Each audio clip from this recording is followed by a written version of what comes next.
2025년 지금 미국 남부 텍사스에서 교육계를 뒤흔드는 놀라운 현상이 일어나고 있습니다. 그 중심에는 누구도 예상하지 못했던 문화적 혁명이 자리하고 있는데요. 최근 미국 대학교육협회가 발표한 보고서에 따르면 지난 3년간 미국 대학에서 한국어 수강 신청률이 38%나 급증한 반면 중국어를 포함한 다른 외국어들은 감소세를 보이고 있습니다. 더욱 놀라운 건 이런 변화가 대학뿐만 아니라 전국 공립학교까지 확산되고 있다는 점입니다. 보수적인 텍사스 지역에서도 이런 변화의 물결이 일고 있습니다. 전통적으로 스페인어가 압도적이었던 이 지역에서 한국어에 대한 관심이 눈에 띄게 증가하고 있죠. 1년 전만 해도 상상도 못했던 일이었어요. 텍사스의 작은 교육청에서 시작된 한국어 열풍이 이렇게 큰 파장을 일으킬 줄 누가 알았겠어요. 저는 마가렛 스펜서입니다. 텍사스주 교육감으로 일한 지 벌써 15년이 되었죠. 그동안 수많은 교육 정책을 보고 실행해왔지만 2024년 봄에 일어난 일은 정말 제 평생 처음 겪는 일이었습니다. 3월 둘째 주 월요일 아침이었어요. 평소처럼 출근해서 커피 한 잔 마시며 각 지역 교육청에서 올라온 보고서를 훑어보고 있었는데 뭔가 이상한 패턴을 발견했습니다. 댈러스, 휴스턴, 오스틴, 샌안토니오 할 것 없이 모든 지역에서 같은 내용이 보고되고 있었거든요. 한국어 수강 신청률이 급증했다는 거였어요. 전년 동기 대비 340%나 늘어났다고 하더군요. 처음에는 오타인 줄 알았습니다. 34%가 아니라 340%라니 말이 안 되잖아요. 그런데 더 놀라운 건 그 다음이었습니다. 우리 지역의 선배 고등학교에서 온 보고서를 보는데 학생들이 복도에서 형, 누나라고 부르며 다닌다는 거예요. 처음에는 농담인 줄 알았죠. 텍사스 아이들이 웬 형, 누나냐고요. 교육청 내부 회의에서 이 문제가 처음 거론되었을 때 반응이 정말 엇갈렸습니다. 젊은 직원들은 신기해하며 시대의 변화라고 말했지만 나이든 교육위원들은 걱정스러워했어요. 특히 더글러스 하워드 교육위원이 가장 격하게 반응했습니다. 회의실 테이블을 탁 치면서 말하더군요. 우리 아이들이 왜 동양어를 배워야 합니까? 스페인어도 제대로 못 가르치면서 말이에요. 그의 목소리에는 분명한 경계심이 담겨 있었어요. 하지만 저는 그보다 더 놀라운 사실에 주목하고 있었습니다. 한국어가 이제 스페인어를 제치고 텍사스에서 두 번째로 인기 있는 외국어가 되었다는 거였거든요. 회의가 끝나고 혼자 남아서 자료를 더 살펴봤습니다. 숫자로만 봐도 엄청난 변화였어요. 작년 이맘때 텍사스 전체에서 한국어를 배우는 고등학생이 2,000명 정도였는데 올해는 8,000명을 넘어섰거든요. 더 신기한 건 학생들 사이에서 자연스럽게 한국식 호칭이 퍼지고 있다는 점이었습니다. 백인 학생이 히스패닉 학생을 형이라고 부르고 아프리카계 미국인 학생이 아시아계 학생을 누나라고 부른다는 거예요. 인종을 뛰어넘은 새로운 소통 방식이 생겨나고 있었던 겁니다. 그날 밤 집에 돌아가는 길에 계속 생각했어요. 도대체 무엇이 우리 아이들을 이렇게 변화시킨 걸까? 단순히 유행이라고 하기에는 너무 광범위하고 깊이 있는 변화였거든요. 라디오에서 흘러나오는 팝송을 들으며 문득 깨달았습니다. 아, 이게 바로 문화의 힘이구나. 언어는 단순히 의사소통 도구가 아니라 새로운 세상을 여는 열쇠인 거였어요. 저는 교육계에서 일한 지 벌써 30년이 넘었습니다. 교사로 시작해서 교장, 교육청 간부를 거쳐 교육감까지 오게 되었죠. 그동안 정말 많은 교육 트렌드를 봐왔어요. 컴퓨터 교육이 처음 도입될 때, 인터넷이 교실에 들어올 때, 그리고 최근의 AI 시대까지 말이죠. 하지만 지금 일어나고 있는 한국어 열풍은 제가 경험한 그 어떤 변화보다도 특별했습니다. 왜냐하면 이건 위에서 아래로 내려온 정책이 아니라 학생들이 스스로 만들어낸 변화였거든요. 요즘 우리 교육의 가장 큰 문제가 뭔지 아세요? 학생들이 공부에 흥미를 잃어가고 있다는 거예요. 성적은 떨어지고 출석률도 낮아지고 무엇보다 아이들 눈에서 반짝임이 사라져가고 있었거든요. 그런데 선배 고등학교에서 온 보고서를 보니 완전히 다른 이야기였어요. 한국어 열풍이 시작된 이후 학생들의 출결률이 개선되고 기초학력도 상승했다는 거였습니다. 수학과 독해 평균 점수가 7%나 올랐다고 하더군요. 중국어 교사인 린 화장이 제 사무실로 찾아온 건 그 무렵이었어요. 평소 차분하고 온화한 성격인 그녀가 이례적으로 걱정스러운 표정을 하고 있었습니다. 교육감님, 중국어 수업 신청자가 절반으로 줄었어요. 학생들이 모두 한국어로 몰리고 있습니다. 린화의 목소리에는 당황스러움이 묻어 있었어요. 이해할 만했죠. 그녀는 15년 동안 성실하게 중국어를 가르쳐 왔는데 갑자기 이런 변화가 일어났으니까요. 기존 외국어 수업들과의 균형을 어떻게 맞출 건가요? 프랑스어, 독일어 선생님들도 똑같이 고민하고 계세요. 그날 오후 교육청 회의실에서 내부 보고서를 자세히 살펴봤습니다. 저는 아직도 손으로 회의록을 정리하는 걸 좋아해요. 젊은 직원들이 태블릿으로 뭐든 하는 걸 보면서 종종 말하곤 하죠. 나는 아날로그 세대니까. 그러면 직원들이 조용히 웃어요. 하지만 손으로 쓸 때 더 깊이 생각하게 되거든요. 보고서의 내용은 정말 놀라웠습니다. 한국 드라마의 영향으로 학생들 사이에서 예의 바른 언어 사용이 늘어났다는 거예요. 선생님께 인사할 때도 더 정중해졌고 친구들끼리도 서로 배려하는 말을 많이 쓰게 되었다고 하더군요. 특히 인상 깊었던 건 한국어가 예의와 배려의 상징으로 인식되기 시작했다는 점이었어요. 아이들이 형, 누나라고 부르면서 서로를 더 따뜻하게 대하게 되었다는 거죠. 그날 밤 집에서 저녁을 먹으면서 남편에게 이 이야기를 했어요. 여보, 아이들이 변하고 있어. 좋은 방향으로 말이야.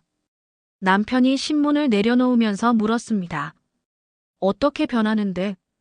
더 따뜻해졌어. 서로를 더 배려하게 되었고 공부에도 더 열심이야. 그때 저는 확신했어요. 이건 단순한 유행이 아니라 우리 교육의 새로운 가능성을 열어줄 기회라는 걸 말이죠. 다음 날 아침, 저는 갑작스럽게 선배 고등학교를 방문하기로 결정했습니다. 보고서로만 듣던 이야기를 직접 확인해보고 싶었거든요. 사전 통보 없이 깜짝 감사를 나간 거였어요. 학교 정문을 들어서자마자 뭔가 다른 분위기를 느꼈습니다. 복도를 걸어가는데 한 학생이 친구에게 소리쳤어요.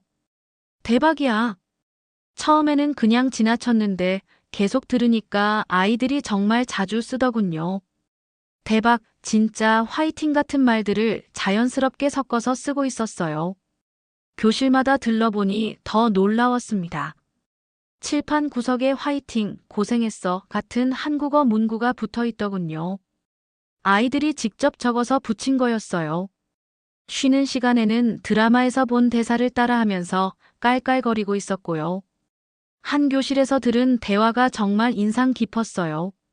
아프리카계 미국인 여학생이 히스패닉 남학생에게 이렇게 말하더군요. 형, 괜찮아. 그 남학생이 대답했어요. 응, 고마워 누나. 저는 그 순간 소름이 돋았습니다. 인종이 다른 아이들이 형, 누나라고 부르면서 서로를 챙기고 있었거든요. 점심시간에 한 학생과 짧은 대화를 나눴어요. 에이든이라는 이름의 백인 학생이었는데 한국어를 배운 지 6개월 정도 되었다고 하더군요. 교육감님, 한국어를 배우고 나서 친구들과 더 따뜻하게 지낼 수 있게 되었어요. 어떻게? 한국어에는 상대방을 배려하는 표현이 정말 많거든요. 고생했어, 수고했어, 형, 누나 이런 말들이요. 영어보다 마음이 더 잘 전해져요. 각 과목 선생님들을 만나서 이야기를 들어봤더니 공통된 평가가 나왔어요.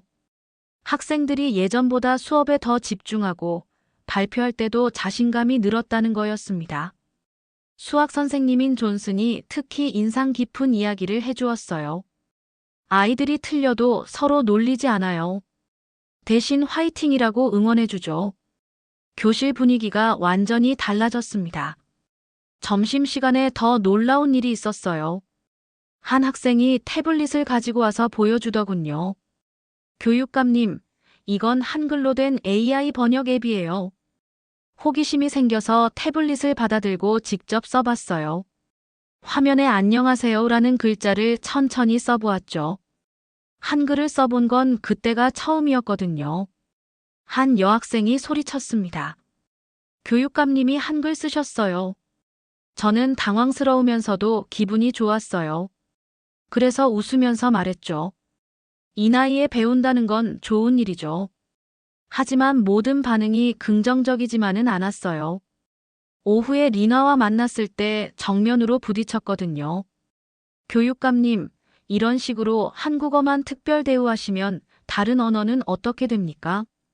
선배 고등학교 방문 이후 저는 본격적으로 한국어 프로그램 도입을 검토하기 시작했습니다. 하지만 이건 단순히 교육감 혼자 결정할 수 있는 문제가 아니었어요. 학생, 학부모, 지역사회의 의견을 모두 들어봐야 했거든요. 우선 시범 방과 후 프로그램부터 시작해보자고 제안했습니다. 정규 수업에 바로 도입하기에는 부담이 크니까 원하는 학생들을 대상으로 먼저 해보는 거였죠. 학생들의 반응은 폭발적이었어요. 신청서를 받기 시작한 지 하루 만에 500명이 넘게 몰렸거든요. 선별 고등학교 전체 학생이 1200명인데 거의 절반이 신청한 거예요. 학부모들의 반응도 놀라웠습니다. 학부모 간담회를 열었는데 예상과 완전히 달랐어요. 처음에는 반대 의견이 많을 줄 알았거든요. 제니퍼라는 학부모가 눈물을 글썽이며 말했어요. 제 아들 마이클이 완전히 달라졌어요. 예전에는 학교 가기 싫어하고 친구들과도 잘 어울리지 못했는데 한국어를 배우기 시작하면서 밝아졌거든요. 또 다른 학부모인 로버트도 비슷한 이야기를 했습니다. 우리 딸이 한국어로 안녕히 계세요라고 인사하는데 그 예의 바른 모습을 보고 깜짝 놀랐어요. 언제 저렇게 점잖아졌나 싶더라고요. 하지만 지역 기업들의 반응은 더욱 실용적이었어요. 댈러스에 있는 삼성 반도체 공장, 휴스턴의 LG화학, 오스틴의 SK 하이닉스 등 한국 기업들이 텍사스에 많이 진출해 있었거든요. 삼성 반도체 공장의 인사팀장이 연락을 해왔어요. 한국어를 할 수 있는 현지 직원을 찾기가 정말 어려웠는데 이런 프로그램이 생기면 큰 도움이 될 것 같습니다. LG화학에서도 비슷한 의견을 보내왔죠. 한국 본사와의 소통에서 언어 장벽이 가장 큰 문제였어요. 현지에서 한국어를 배운 직원들이 있다면 정말 좋겠습니다. 이런 기업들의 지지가 있으니까 한국어 교육의 실용성이 더욱 부각되었어요. 단순히 문화적 호기심이 아니라 실제 취업과 직결되는 문제였거든요. 하지만 모든 사람이 찬성하는 건 아니었습니다. 교육위원 더글러스 하워드가 가장 강하게 반발했어요. 그는 아예 지역 언론과 인터뷰까지 했습니다. 우리는 한자도 제대로 못 가르치고 있어요. 그런데 왜 갑자기 한국어냐고요? 이건 교육이 아니라 유행 따라가기예요. 더글러스의 반대 논리도 나름 설득력이 있었어요. 기존 외국어 교육도 제대로 안 되는 상황에서 새로운 언어를 추가한다는 게 부담스럽다는 거였죠. 그는 계속해서 언론에 나가서 반대 의견을 펼쳤어요. 텍사스의 정체성을 잃어버리고 있습니다. 우리 아이들이 영어와 스페인어도 제대로 못하는데 무슨 한국어예요? 이런 반대 여론이 생기면서 이사회에서도 의견이 갈리기 시작했어요. 결국 공개 토론회를 열어서 찬반 양측의 의견을 들어보기로 했습니다. 그날 밤 집에서 준비를 하면서 생각했어요. 과연 내가 옳은 선택을 하고 있는 걸까? 하지만 아이들의 변화한 모습을 떠올리니까 확신이 들었습니다. 이건 단순히 언어를 가르치는 게 아니라 아이들에게 새로운 세상을 열어주는 일이었거든요. 드디어 공개 토론회가 열리는 날이 왔습니다. 교육청 대강당이 사람들로 가득 찼어요. 학부모, 교사, 지역 주민들이 모두 모인 거였죠. 이런 관심을 받는 교육정책 토론회는 처음이었습니다. 토론회는 찬반 양측이 각각 30분씩 발표하는 형식으로 진행되었어요. 반대편에서는 리나와 더글러스가 나섰고 찬성편에서는 제가 직접 나서기로 했습니다. 더글러스가 먼저 발표를 시작했어요. 여러분, 우리는 지금 잘못된 길로 가고 있습니다. 텍사스의 전통과 정체성을 버리고 외국 문화에 휩쓸리고 있어요. 그의 목소리에는 확신이 담겨 있었어요. 하지만 저는 다른 이야기를 준비하고 있었죠. 리나도 나름대로 설득력 있는 논리를 펼쳤습니다. 중국어는 전 세계 14억 명이 사용하는 언어입니다. 경제적 가치로 따지면 한국어와 비교할 수 없어요. 우리는 더 실용적인 선택을 해야 합니다. 이제 제 차례였어요. 저는 준비한 원고를 내려놓고 마음에서 우러나는 이야기를 시작했습니다. 저는 지난달 선벨 고등학교를 방문했어요.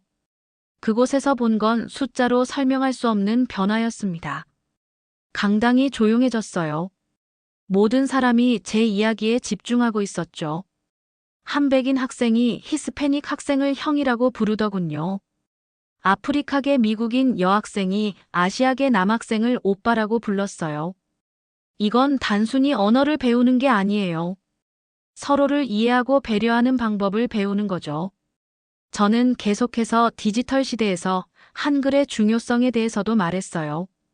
한글은 세계에서 가장 과학적인 문자라고 합니다. 디지털 시대의 정보 처리 속도가 빠르고 AI와의 호환성도 뛰어나다고 해요. 그때 예상하지 못한 일이 일어났어요. 화상으로 MIT 언어인지학부 학장이 연결되었거든요. 미리 부탁해둔 건데 정말 참여해줄 줄은 몰랐어요. 한글은 정보 처리 속도 면에서 알파벳보다 25% 빠릅니다. 이는 뇌과학적으로 입증된 사실이에요. 강당에서 웅성거림이 일었어요. 세계적인 학자가 직접 한글의 우수성을 증명해 준 거였거든요. 도쿄 외국어 대학교 총장도 화상으로 참여해서 지지 성명을 발표했어요. 한글은 아시아에서 가장 현대화된 문자입니다. 미래 교육에서 중요한 역할을 할 것이라고 확신합니다.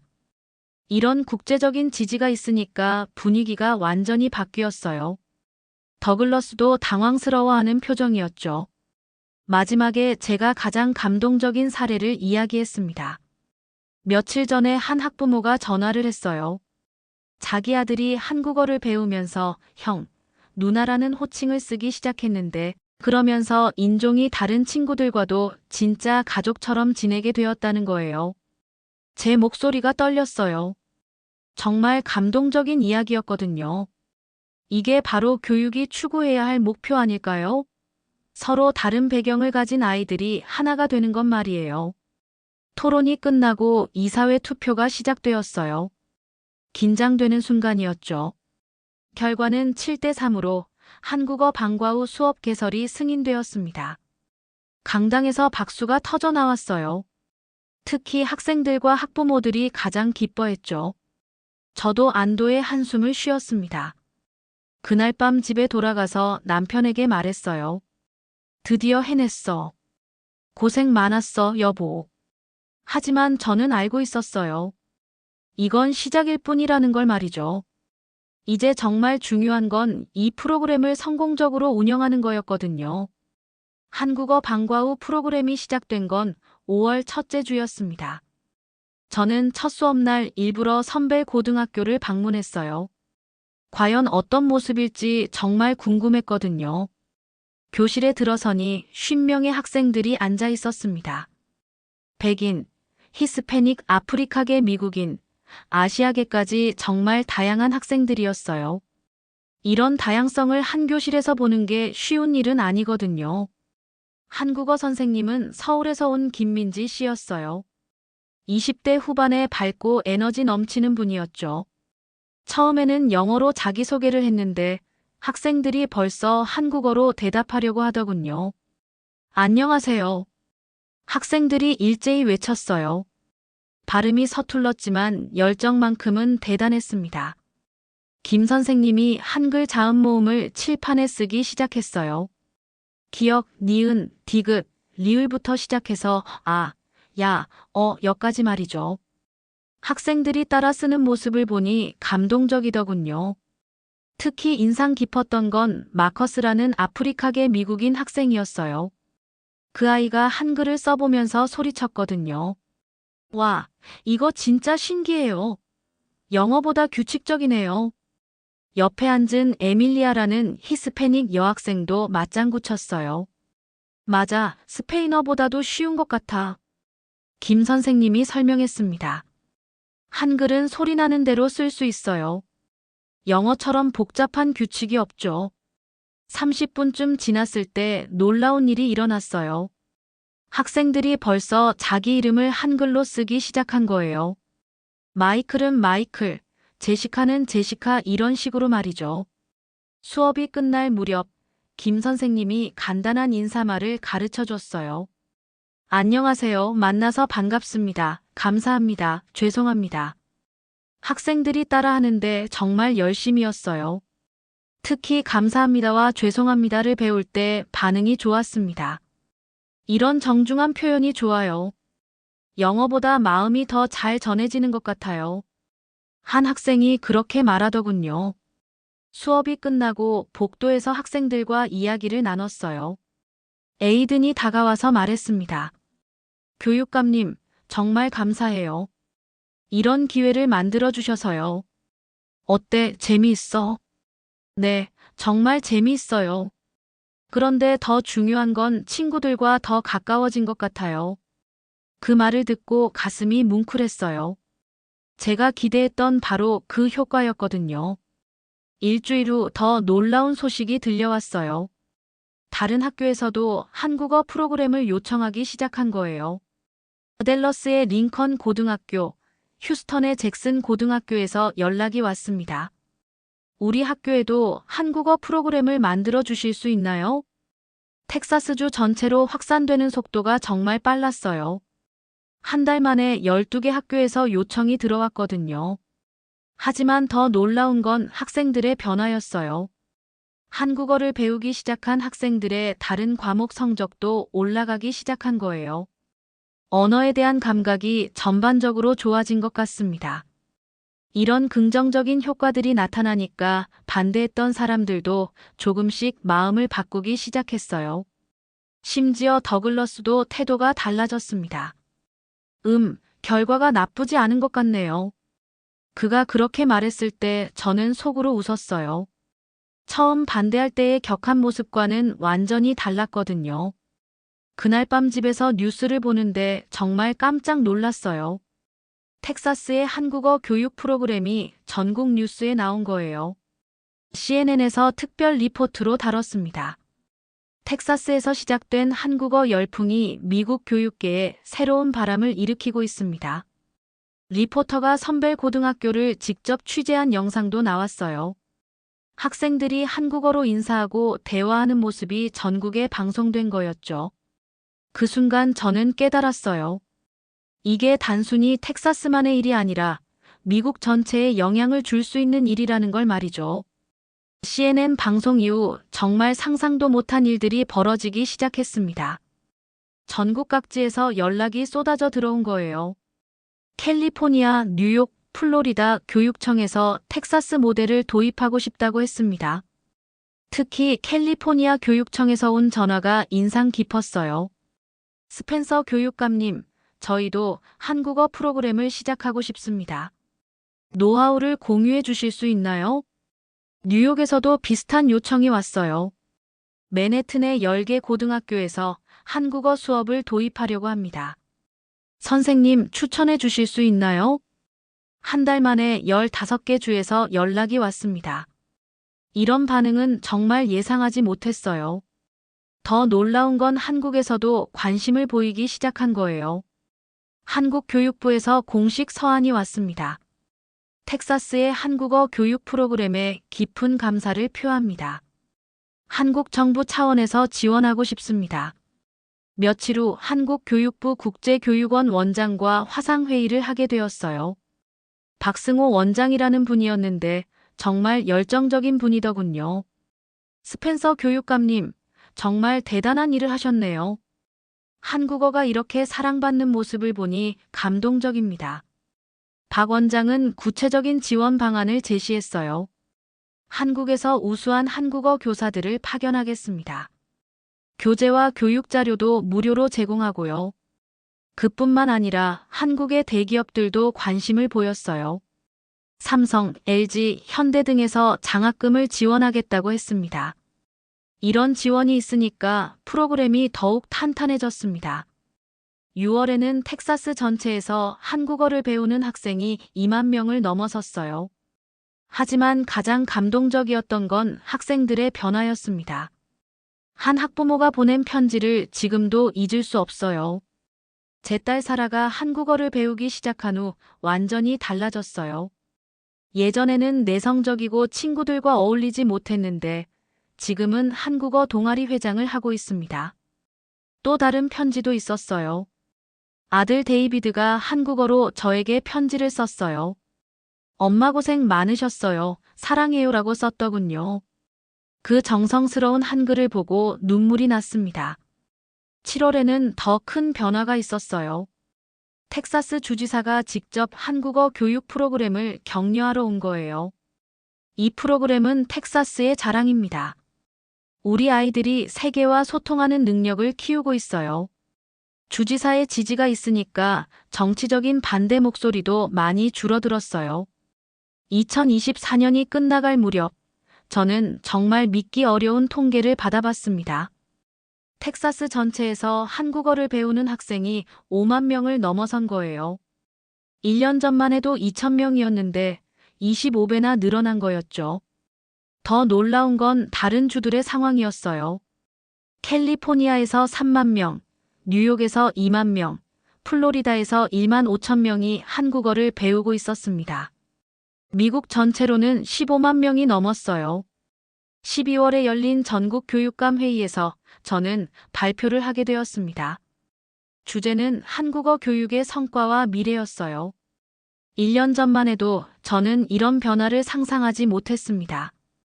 하지만 지금 우리 아이들은 한국어를 통해 새로운 세상을 경험하고 있어요. 발표장에 있던 50개 교육감들이 모두 집중해서 들었습니다. 가장 중요한 성과는 성적 향상이 아니에요. 아이들이 서로를 더 배려하고 이해하게 된 것입니다. 저는 구체적인 사례들을 소개했어요. 텍사스의 한 학교에서는 괴롭힘 사건이 70% 감소했어요. 학생들이 형, 누나라고 부르면서 서로를 가족처럼 대하기 시작했거든요. 또 다른 사례도 말씀드렸습니다. 캘리포니아의 한 학교에서는 한국어를 배우는 학생들의 다른 과목 성적이 평균 15% 향상됐어요. 언어 학습이 전반적인 학습 능력을 끌어올린 거죠. 발표가 끝나고 질문이 쏟아졌어요. 다른 아시아계 언어도 비슷한 효과가 있을까요? 한국어만의 특별한 점이 뭔가요? 저는 이렇게 답했습니다. 한국어의 특별한 점은 존댓말과 반말의 체계예요. 상대방을 배려하는 마음이 언어 속에 녹아 있거든요. 아이들이 이걸 배우면서 자연스럽게 예의와 배려를 익히게 되는 거죠. 회의가 끝나고 여러 교육감들이 저에게 다가왔어요. 텍사스 모델을 우리 주에도 도입하고 싶습니다. 선생님 파견을 도와주실 수 있나요? 정말 뿌듯한 순간이었어요. 연말에는 더 특별한 일이 있었습니다. 백악관에서 연락이 온 거예요. 스펜서 교육감님을 교육혁신상 수상자로 선정했습니다. 1월에 백악관에서 열린 시상식에 참석했어요. 대통령이 직접 상을 주면서 말했습니다. 스펜서 교육감은 미국 교육의 새로운 가능성을 보여주었습니다.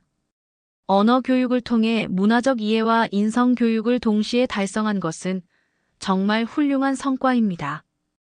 그 자리에서 저는 소감을 말했어요. 이 상은 저 혼자만의 것이 아닙니다. 변화를 받아들이고 새로운 도전을 한 우리 학생들, 그리고 이를 지지해준 학부모와 지역사회 모든 분들의 공로입니다. 시상식이 끝나고 기자들이 질문했어요. 앞으로의 계획은 무엇인가요? 한국어 교육을 전국으로 확산시키는 것이 목표입니다. 하지만 더 중요한 건 이런 교육 철학을 다른 분야에도 적용하는 거예요. 어떤 철학인가요? 아이들의 변화에 귀를 기울이고 그 변화를 지원하는 것입니다. 교육은 위에서 아래로 내려주는 게 아니라 아이들과 함께 만들어가는 거거든요. 2025년 새해가 되면서 더 큰 계획을 세웠어요. 한국어뿐만 아니라 다른 언어들도 비슷한 방식으로 교육하는 거였죠. 일본어, 중국어, 베트남어 등 다양한 언어를 통해 문화적 이해를 넓히는 프로그램을 만들고 싶었어요. 무엇보다 중요한 건 이런 경험을 통해 얻은 교훈이었습니다. 교육자로서 가장 중요한 건 아이들의 목소리에 귀를 기울이는 것이라는 걸 깨달았거든요. 지금도 매일 학교 현장을 방문합니다. 아이들이 한국어로 인사하는 모습을 볼 때마다 가슴이 뿌듯해요. 교육감님, 안녕하세요. 고생 많으셨어요. 이런 인사를 들을 때마다 생각해요. 아, 내가 정말 의미 있는 일을 했구나. 몇 달 전에는 정말 감동적인 일이 있었어요. 3년 전 한국어를 반대했던 더글러스가 저에게 와서 말했거든요. 스펜서, 내가 틀렸어. 정말 좋은 결정이었어. 그의 손자가 한국어를 배우고 있다면서 집에서 할아버지에게 한국어로 인사한다고 자랑했어요. 그 아이가 한국어로 할아버지 사랑해요라고 하는데 정말 마음이 따뜻해지더군. 이제 저는 은퇴를 앞두고 있어요. 하지만 이 한국어 교육 프로그램은 계속될 거예요. 더 많은 아이들이 언어를 통해 서로를 이해하고 배려하는 마음을 배우길 바랍니다. 교육이란 결국 아이들에게 더 넓은 세상을 보여주는 것이라고 생각해요. 그리고 한국어가 바로 그런 문을 열어준 열쇠였습니다.